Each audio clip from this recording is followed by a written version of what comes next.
Good afternoon. It's Wednesday, the 6th of May. I'm Erin Viner, and this is IBA News broadcasting from Jerusalem. It's the last day for coalition building, and although there is not a final deal at this hour, it does appear that Naftali Bennett's WWII party has agreed to join the next government led by Prime Minister Benjamin Netanyahu. It hasn't been easy, however, and here with all the latest is IBA's political correspondent Ellie Wogelinter. With a midnight deadline looming, Prime Minister Netanyahu has given in to the ultimatum by WWII, whose 8 seats are crucial to forming a government. Netanyahu agreed today to appoint WWII MK Ayelet Shaked as Justice Minister, thereby delivering the party's 8 seats to give him the 61 needed to form a narrow government. But Netanyahu insisted that Shaked's powers be curtailed. She can be Justice Minister, but only on condition that she not head the committee overseeing the nomination of new judges, nor have authority to appoint rabbinical judges, 2 roles traditionally given to the Justice Minister. Shaked will, however, be a member of the Security Cabinet, which comes with the post. Netanyahu was reluctant to grant WWII 2 places in the sensitive cabinet, as party leader Naftali Bennett is already a member, but is contemplating expanding the cabinet to reduce the WWII influence. The decision today came after hours of negotiations that lasted into the night, but there is still wrangling back and forth over Likud desire to dilute Shaked's authority, including removing the Justice Minister as head of the Ministerial Committee for Legislation. That post is one of the biggest power bases for directing government policy, where bills are accepted or denied. Despite the agreements between WWII and Likud, however, it now appears there is some internal trouble. Officials from the Ichud Leumi faction of WWII, headed by Uri Ariel, have stated that the appointment of Shaked is in contravention of the unification agreement between the WWII and Tekuma factions, and that if Ariel does not receive the second senior slot as per their agreement, the faction will withdraw from the party. Never a dull moment. Should the coalition stand, the razor-thin 61 government means the opposition is now at full strength with 59, and that has members of the minority factions envisioning a quick end to this government. It will be a very narrow coalition, which the small sectors will squeeze a lot of money from our pockets, the public. It's not a stable one. A new election should happen very soon. I'm not happy to see it, but I do congratulate Netanyahu on doing a great job on forming the best opposition he can. And this is a 59 opposition to 61 coalition. It's a very dangerous, very unstable, but very good for us in the opposition. Unfortunately, Netanyahu proved that, like he did divide a lot of people in the election process, he do act in the same way in the forming of the coalition. This is a very bad news for Israel, the next government. What do you think of the fact that the 20th Knesset, it seems that the purpose of the 20th Knesset is to turn back every legislation that was passed in the 19th Knesset? What are we going to elections for? What's the Knesset for? You just forgot one thing. It's the same Prime Minister, and the same Prime Minister will actually cancel laws that he promoted and reforms that he promoted in the last Knesset, which means that the Netanyahu politics is the politic of survival and not a politic of principle and doing the best for the people of Israel. And this is, again, a very sad news. I think 61 members of coalition is very good for the opposition. The opposition will be in a strong position with 59 members. Our pressure will be more effective. I think Benjamin Netanyahu will inform the president that he have a coalition and a government, and I think he will wait for Herzog and the Labour in order to be in this coalition and in this. And your party, the United List, will it stay together through this Knesset? Yes, I think yes. We will still together. We still united, and I think our job and our work will be more effective in our cooperation together. Netanyahu still has to figure out who among his own party members will become ministers and deputy ministers, and that's another round of fighting within Likud to come, with many MKs sure to be disappointed with the remaining ministries. Netanyahu has until 11:59 p.m. tonight to present his government to President Reuven Rivlin. As it stands, the government will include his own Likud party with 30 seats, Kulanu with 10 seats, WWII with 8, Shas with 7 seats, and United Torah Judaism with 6 seats. But it's not signed and sealed just yet. Erin? Thanks for that report. And in other news, the Israeli victim of the Nepal earthquake, Or Asraf, will be laid to rest in about 1 hour's time in his hometown of Lehavim. His body was returned home last night after being discovered on Sunday in the Longtang district of the Himalayas. Ostrov's comrades from the elite IDF Agos unit located the remains of the 22-year-old former combat soldier after an extensive search in the area of a landslide caused by the 7.8 magnitude earthquake that flattened villages and wreaked massive damage.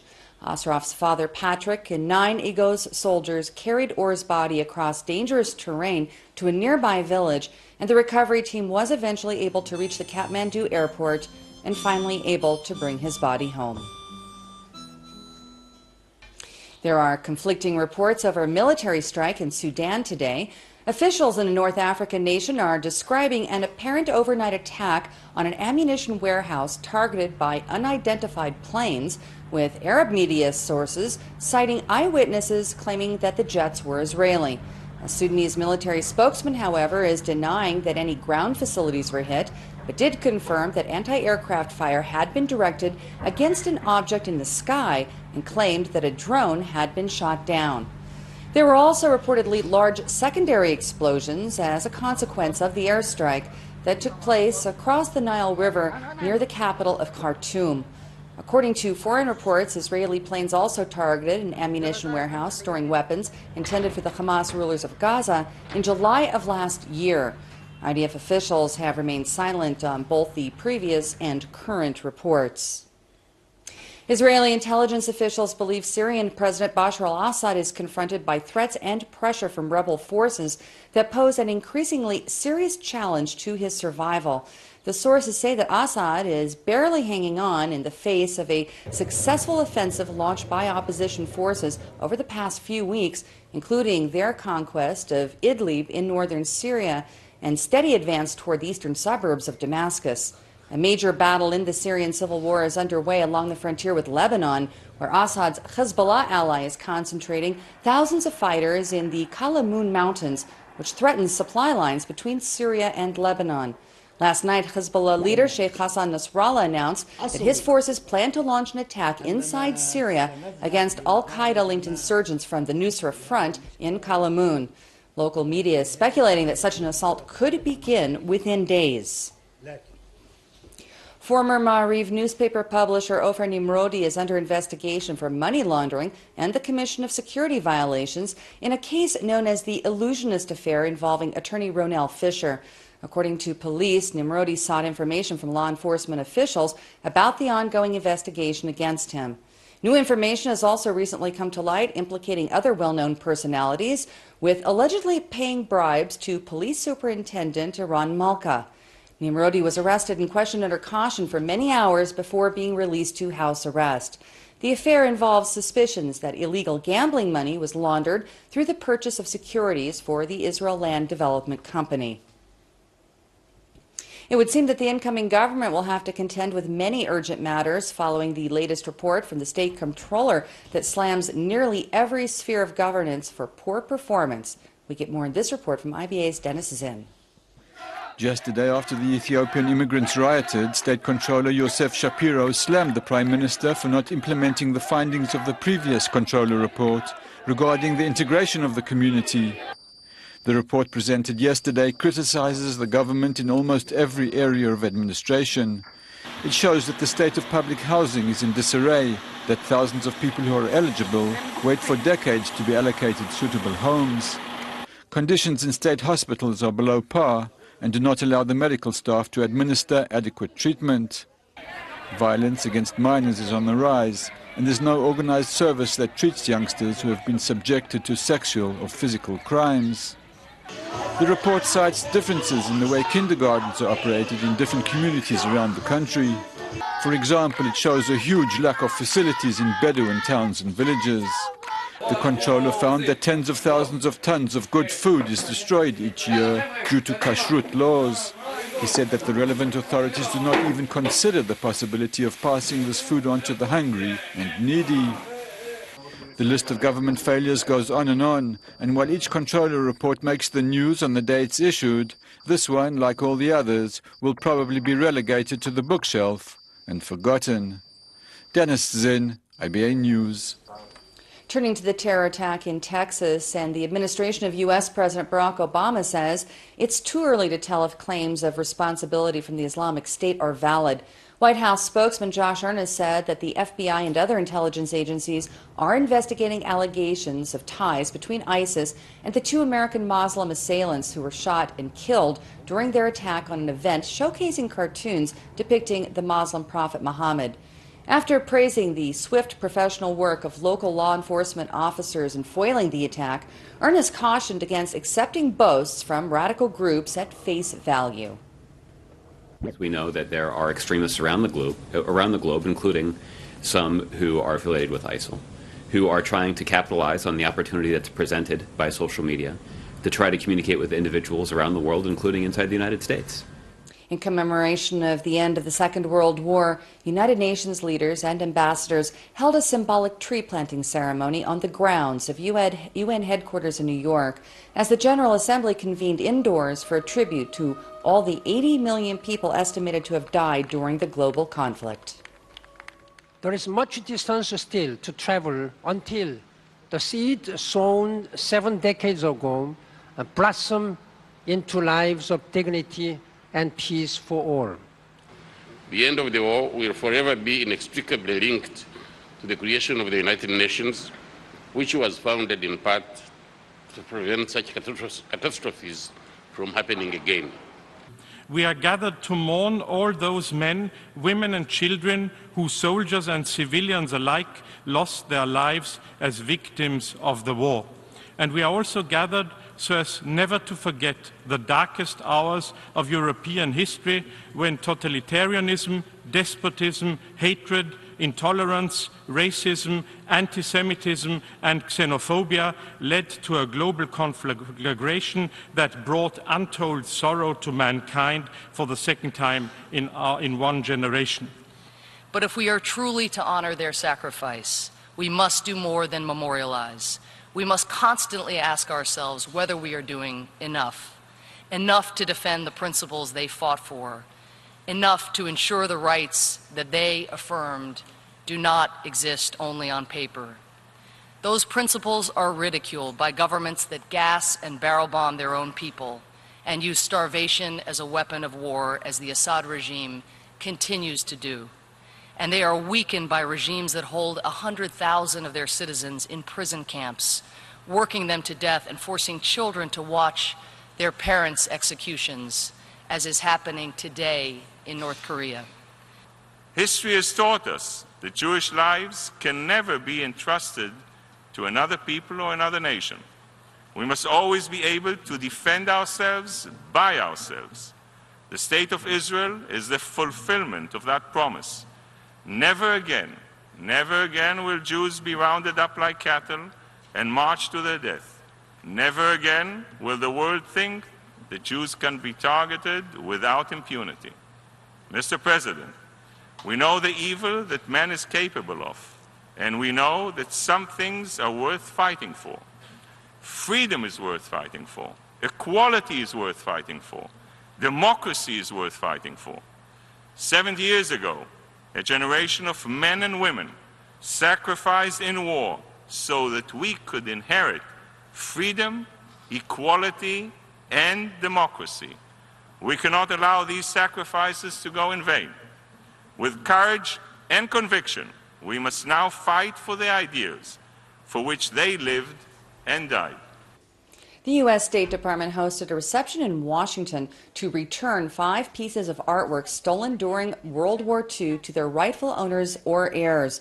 The process was facilitated by the Monuments Men Foundation, which came to prominence following a best-selling book and subsequent film by the same name.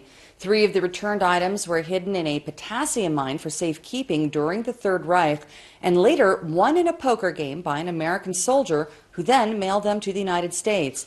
The other paintings were purchased by another American after being stored in a Frankfurt castle.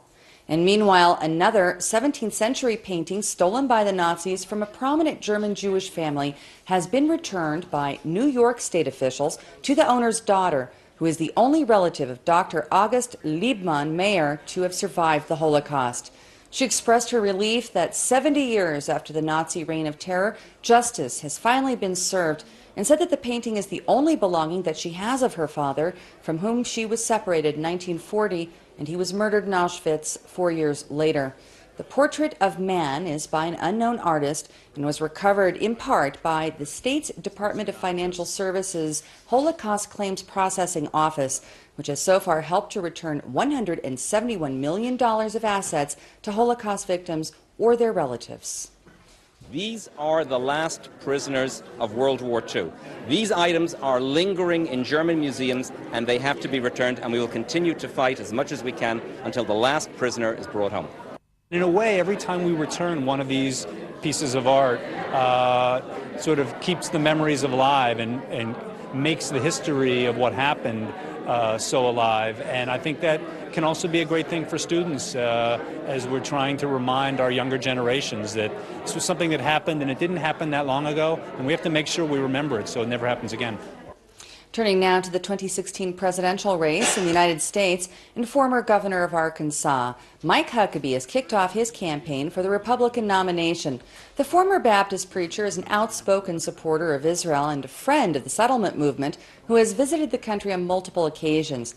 He tossed his hat into the ring of presidential contenders with a fiery speech in his home state directed at social conservatives attuned to his culture warrior message that was particularly supportive of the Jewish state. We face real threats from radical jihadism in the form of savage groups like ISIS and state terrorists like Iran. But we put more pressure on our ally Israel to cease building bedrooms for their families in Judea and Samaria than we do on Iran for building a bomb.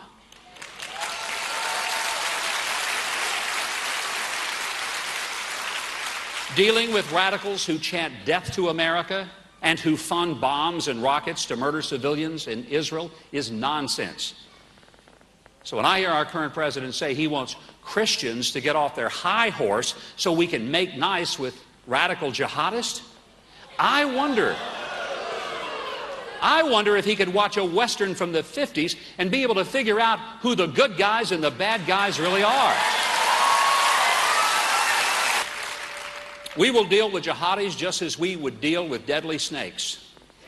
And let there be no doubt, Israel will know, as will the whole world, that we are their trusted friend, and the Ayatollahs of Iran will know that hell will freeze over before they get a nuclear weapon.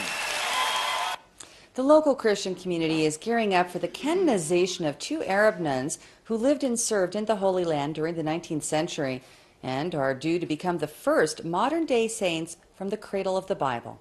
We get more from IBA's R.A. O'Sullivan. In less than 2 weeks, Pope Francis is to hold a ceremony in the Vatican naming two Catholic Arab nuns who lived and served during the time of the Ottoman Empire as saints.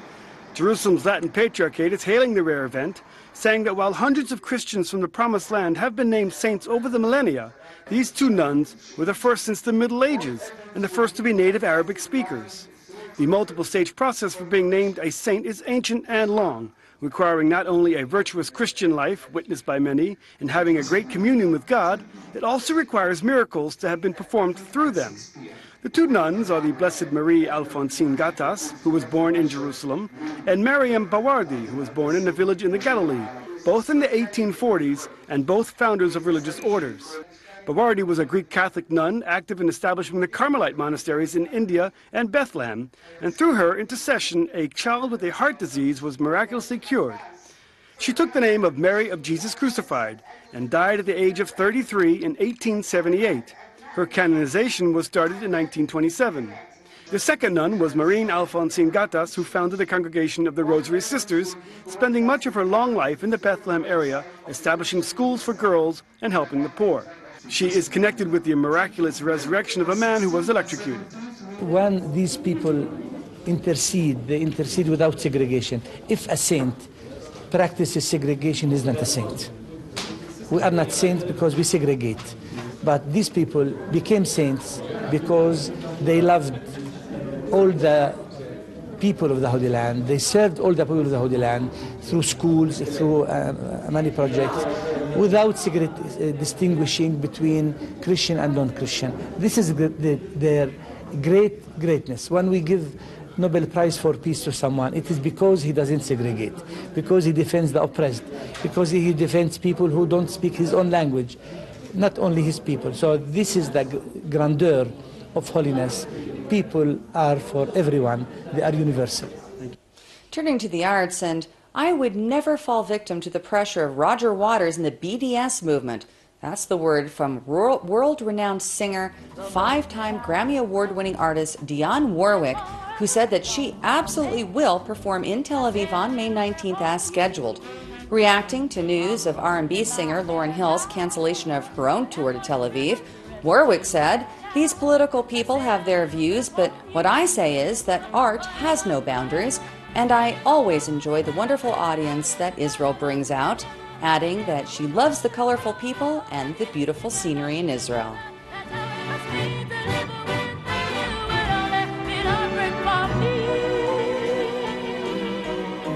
I run for the bus, dear, and while riding I think of us, dear. I say a little prayer for you. At work I just take time and I love her. Now taking a look at local finance, and the shekel today put in a mixed performance in foreign currency trading, while share prices on the Tel Aviv Stock Exchange were down across the board. Here's a look at the afternoon numbers.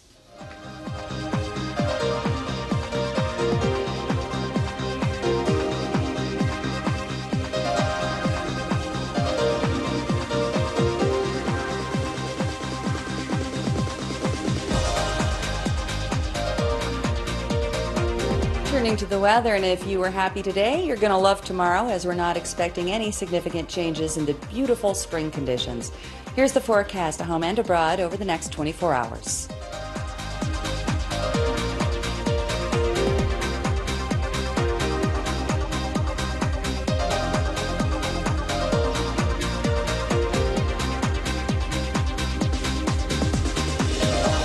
Thank you for being with us this afternoon. We hope you'll join us again tomorrow, same time, same channel, when Aryeh O'Sullivan will be here to bring you the latest breaking news from Israel. I'm Erin Viner, wishing you a great evening and shalom from Jerusalem.